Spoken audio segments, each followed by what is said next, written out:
ఓం నమః శివాయ.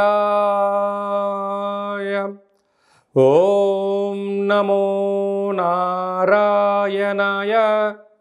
నరదృష్టి కర్మ నివారణ, సంచిత కర్మ, ప్రారబ్ధ కర్మ, ఆగమిక కర్మ, దగ్ధ నివారణ, తులాభార కాలభైరవాయ నమో నమః. ఓం దిగంబరాయ విద్మహే గజవాహనాయ ధీమహి తన్నో కపాలకాలభైరవ ప్రచోదయాతు. ఓం ఇంద్రాణీ శక్తిదేవ్యై నమోస్తుతే. హరి ఓం. మా ఛానల్కి స్వాగతం. చూస్తున్న వీక్షకులకు, ప్రేక్షకులకు, ప్రియ కాళభైరవ భగవద్బంధులకి స్వాగతం పలుకుతూ, మమ్మల్ని ఎంతగానో ఆదరిస్తూ ఉండబడినటువంటి ప్రియ సోదర సోదరీమణులకు, సనాతన ధర్మ సంరక్షకులకు, వీక్షకులకు, జ్యోతిష్య అభిమానులకు అందరికీ స్వాగతం పలుకుతూ, అందరికీ జంధ్యాల పండుగ శుభాకాంక్షలు, రాఖీ పూర్ణిమ శుభాకాంక్షలు, రక్షాబంధన్ శుభాకాంక్షలు, అట్లనే కృష్ణ పరమాత్ముని కృష్ణాష్టమి జయంతి పండుగ శుభాకాంక్షలు.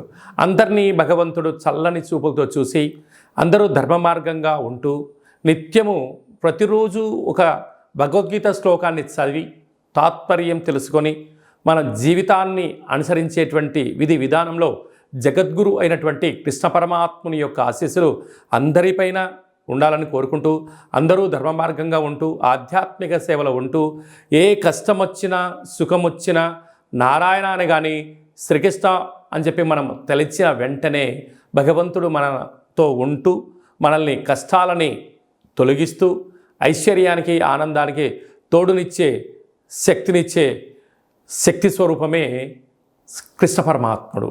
అందుకే కృష్ణ పరమాత్ముని నమ్మినటువంటి వారందరూ కూడా అలౌకిక ఆనందంతో జీవనాన్ని పొందారు అనేది మనకు చరిత్ర చెప్తుంది.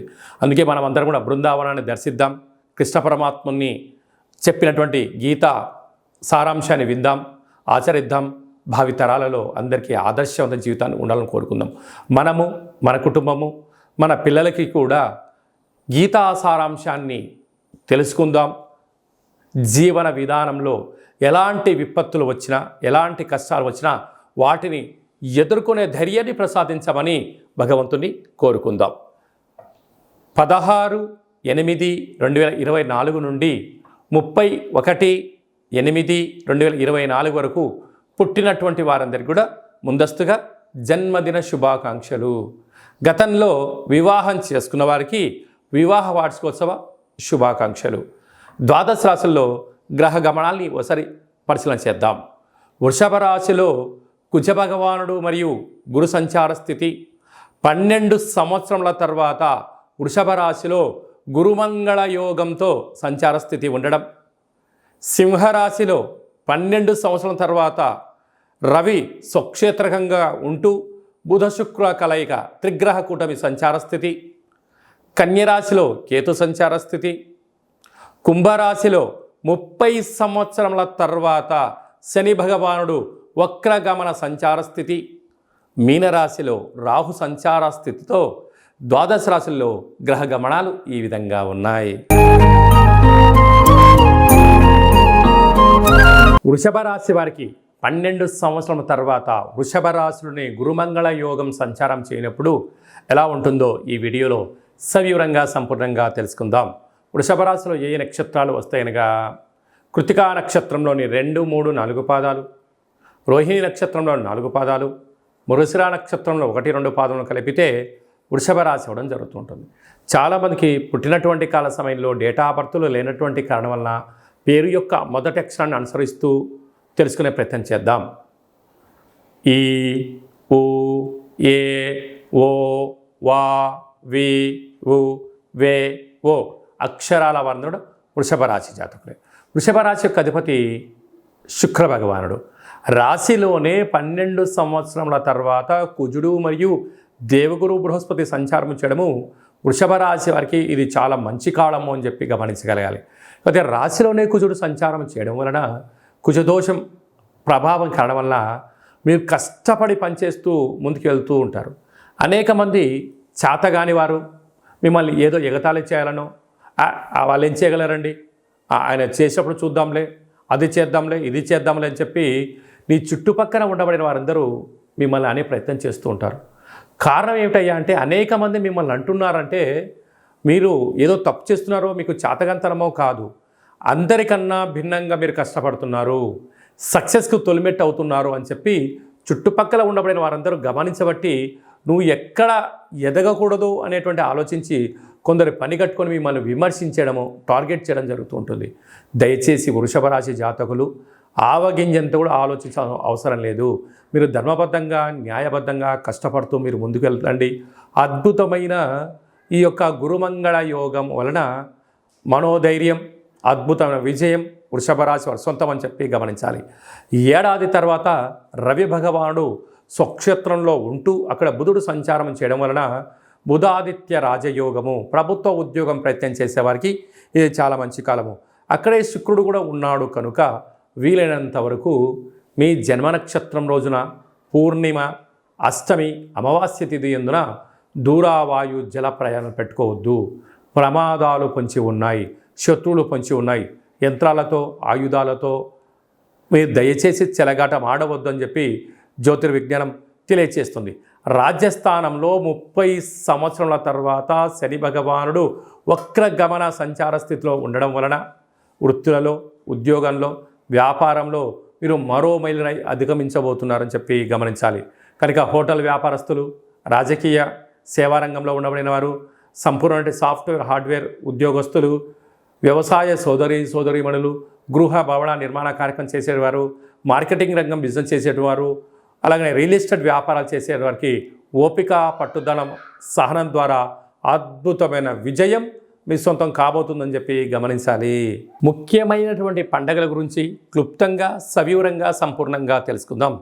17వ తారీఖున శనివారం శని త్రయోదశి, 19వ తారీఖున రాఖీ పూర్ణిమ, జంధ్యాల పండగ అని చెప్పుకుంటూ ఉంటాం.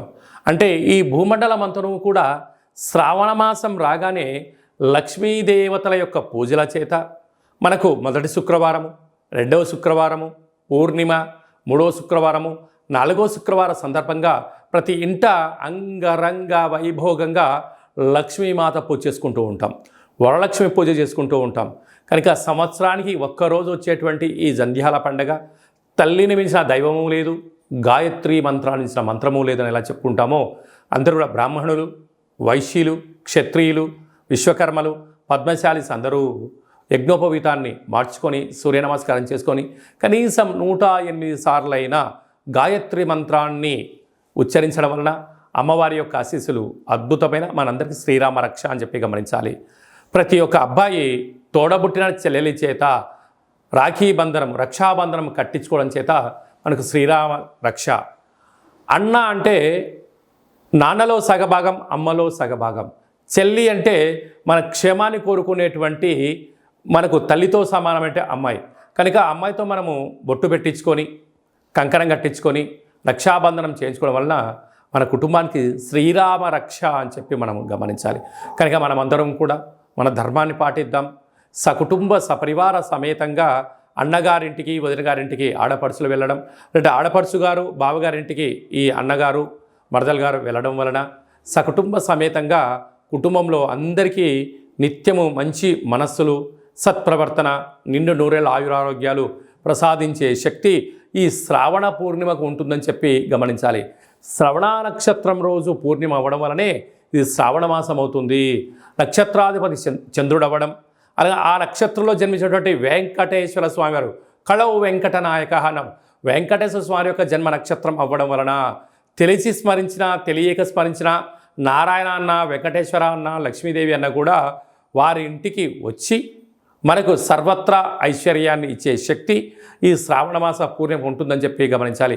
యథాశక్తిగా మనము అమ్మవారి పేరు మీద ఒక 5 మంది ముత్తైదులకు పసుపు కుంకుమలు కానీ, గాజులను కానీ, బొట్టు పెట్టడం కానీ, పేరంటం కార్యక్రమం చేయడం కానీ, తులసి కొట్టలో వ్రతం చేసి నలుగురికి పూజ చేయడం వలన ఇంట్లో నరదృష్టి తొలగిపోతుంది, ఇంట్లో మనశ్శాంతి ఉంటుంది.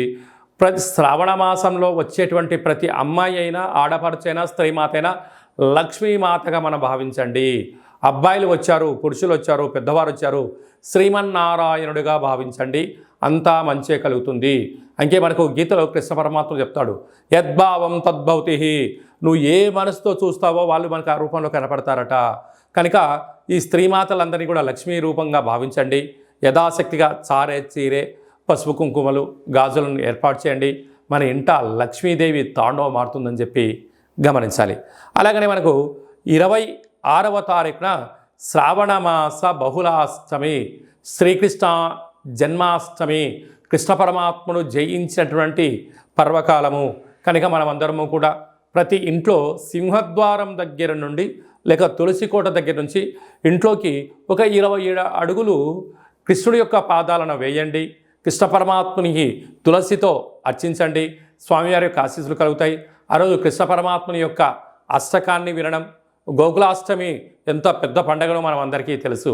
అలాగా చక్కెర పొంగలని పాయసంతో ఉన్న పదార్థాన్ని నైవేద్యం పెట్టడం, వెన్న ముద్దను ఏర్పాటు చేయడం, మన యొక్క అబ్బాయిలకు కానీ అమ్మాయిలకు కానీ చిన్నపిల్లలకు కృష్ణుడి యొక్క అలంకరణ చేసి దైవం మానుష రూపేణ, అంటే చిన్నపిల్లలు దైవంతో సమానం అని చెప్పి మనం గమనిస్తూ ఉంటాం.